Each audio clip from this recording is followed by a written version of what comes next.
I travel around quite a bit, and I find that most people don't even know what an illusion is.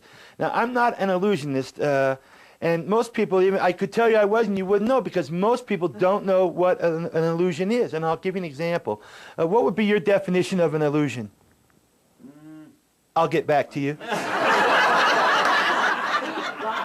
What would be your definition of an illusion? Something that happens but didn't happen. Like a good relationship. You're not too far off. What would be your definition of an illusion?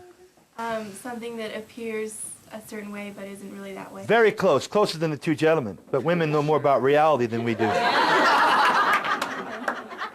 To me, an illusion is only something that appears to be happening. For in your mind and physically, you know it's impossible and it cannot be done. Much like when David Copperfield made the Statue of Liberty disappear. Although on that night he was wearing long sleeves and a trench coat.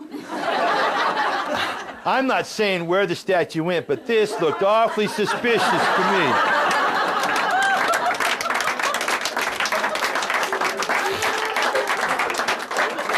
Unlike any other magician you'll ever see, I allow you to examine my props. So for this one moment, I am going to hand you this. This is a short piece of rope. You may examine that.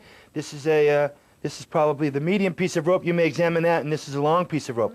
Basically, the reason I pass these out is so the rest of the audience realizes that all I'm using are 3 different lengths of rope. They're not gimmick or tricked up in any way, and basically are made up of the same material. The only thing that makes them different are their length. Would you agree? Yes. Now, if you think I have separated them for some mysterious reason, please feel free to mingle.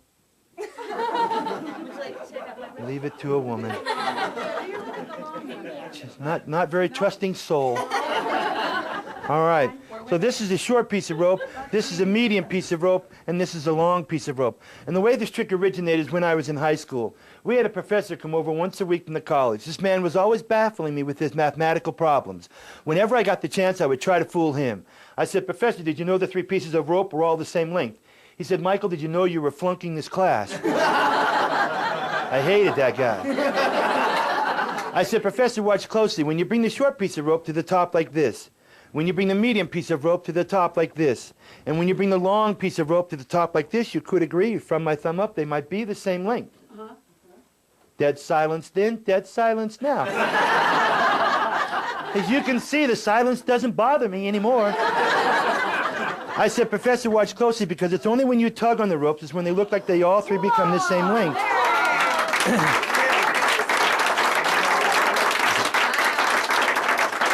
And that's when I showed him that I had 1 piece of rope, and that I had 2 pieces of rope, and that I had a 3rd piece of rope, all the same length. He then turned to me after the near-deafening applause.